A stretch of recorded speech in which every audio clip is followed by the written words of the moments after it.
the brackets pulling loose from the wall. The frogs that weren't smashed fell to the floor. He looked down at his hands. Both had been cut open, and blood was running down his wrists. He walked to the bathroom and leaned over the sink, taking a deep breath, watching the blood trail down his hands and into the drain. He watched for a minute before washing the wounds clean. He bound them with some gauze and medical tape he'd found in the medicine cabinet behind the mirror, and looked into the mirror itself, at the man who was staring out from within. His skin looked pale, and he had dark circles under his eyes. The eyes themselves looked haunted, which wasn't a surprise. He felt haunted. He needed a drink. It was time to hit the bar. The bartender, a pretty little blonde thing with tattoos and a pixie cut, wondered if she should even be serving the big man.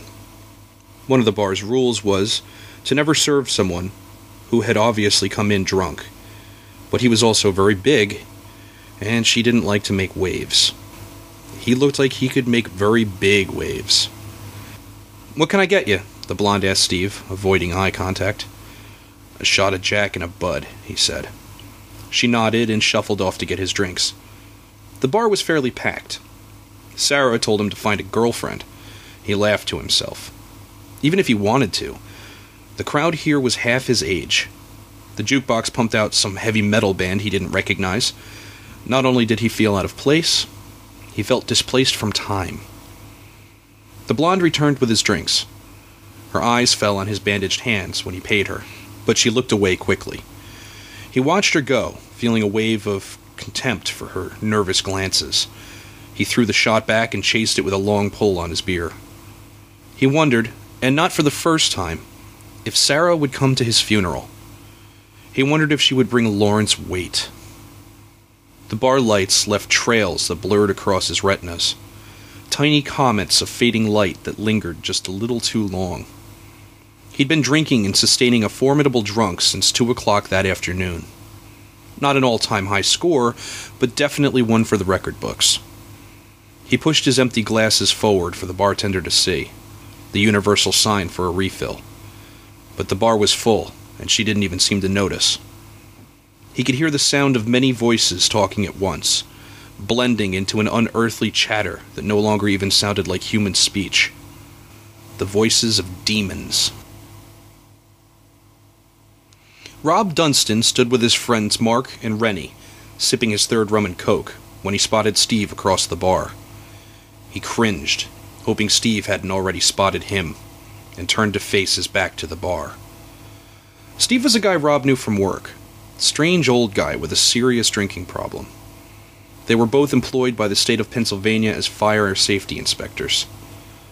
He was creepy, usually came in looking half hungover, or worse. But he got his work done, and the boss liked that. Mark laughed. "Hey man, isn't that weirdo you work with? The guy that never shuts up about his ex-wife that was trailing you around the bar last time we were here?" "Yeah," Rob said. "That'd be him. Do me a favor, don't draw attention to us, okay?" "Oh, come on, Rob, he looks lonely. I'm gonna invite him over for a drink," Mark said with mock concern. "Shut the fuck up, man." Rob turned away and noticed a pretty Asian girl in a long black dress, sitting with a group of other women at one of the round tables that surrounded the bar itself. Her long dark hair fell over her shoulders like a straight curtain, and her black eyeliner circled her almond-shaped eyes in a way that was almost Egyptian. Rob elbowed his friend. "You can invite her over if you want, though." Mark looked over his shoulder, smirking. "Doesn't look like I have to, man. She's coming over." Sure enough, she'd noticed him as well and was walking their way. She stopped directly in front of them, smiling a very thin, predatory grin. Upon closer inspection, she was older than Rob had originally thought, but exceedingly beautiful. She held her hand out for him to take and said, "I'm May." "Rob," he said, smiling at her. "I saw you looking at me, Rob." "How could I not? You're gorgeous. Can I buy you a drink?" Her smile warmed. "Sure. What are you having?" "Rum and coke." "I'll have the same." Her accent was adorable. Rob had always liked Asian women.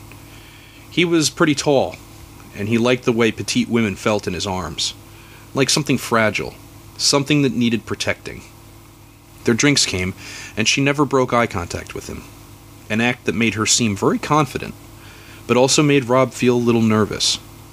She cocked her head, sipping at her drink, and asked, "If I'm wrong, this may sound a bit strange, but are you the absolution guy?" Rob laughed out loud.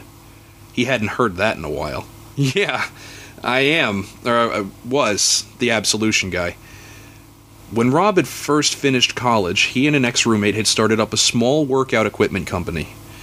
Rob had done a number of infomercials for their first product, the Ab Solution.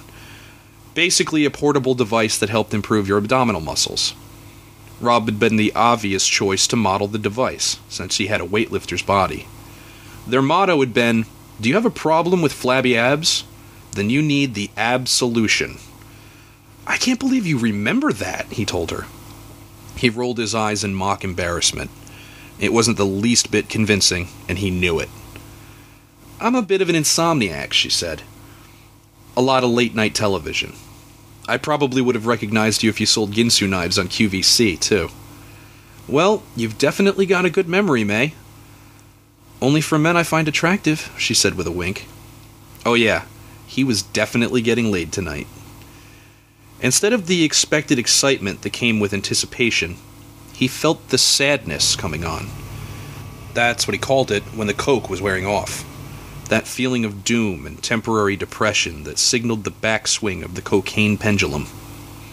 It wasn't strong yet, but he knew he was going to need another bump soon, or it was going to get a lot stronger. "Hold on a second, babe," he told her, and turned to his friend Rennie, who seemed to be lost in his own thoughts. "How much do I owe you again, man?" he asked. "$60, Rennie said without looking at him. Rob fished through his wallet for 3 crisp new $20 bills and handed them to Rennie. In the same pass, Rennie handed him a rolled-up baggie with the white powder twisted in 1/4 like it was ready to frost a cake. He palmed it away with grace a magician would have been proud of. Turning back to May, he handed her another 20. "I gotta run to the bathroom. Order us a couple more drinks." "Okay." She flashed him a playful smile. In the dimly lit bathroom, he took a quick piss. The stall behind him was occupied, and the sadness was gaining. He washed his hands and looked into the mirror. He couldn't wait anymore. Going to the sink closest to the wall, he turned on the faucet and let the water run, facing his back to the room. Untwisting the little baggie, he carefully spilled a bit of white powder onto the webbing between his forefinger and thumb. A little more, just a bit more, when suddenly the bathroom door swung open. It was Steve. Fucking great. Of course, it had to be that crazy linebacker. The left hand holding the baggie disappeared into his pocket, but the other he balanced out of sight against his right thigh. The guy in the stall behind him must have died or something. No one shits for that long. Steve made a beeline for him and stopped a foot to his left. "Hey, Rob," he said in a droning monotone. "How are you?" Rob gritted his teeth and nodded. "Great, man. Just great." He was anything but great. The sadness had him now, and it was chewing a hole right through his chest. He passed his right hand under the sink, still balancing the coke, and turned to face Steve, trying his best to look natural. He looked into Steve's face. The guy looked like hell. He usually looked bad at work, but now he looked like a zombie fresh out of a George Romero film.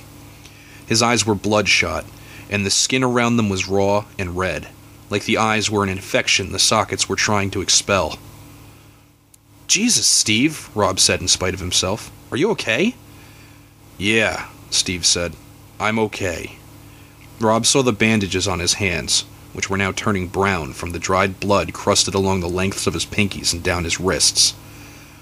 "Are you sure?" Rob asked, looking at his hands. "You look like you crawled out of a car wreck." "Yeah. I said I'm fine." Rob heard annoyance in his voice now, along with a sort of yearning. Bright red letters flashed in front of his mind's eye. Danger.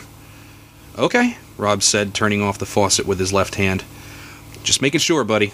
He patted Steve's broad shoulder and made an awkward turn around him, walked out of the bathroom, still balancing the cocaine-coated right hand against his right thigh.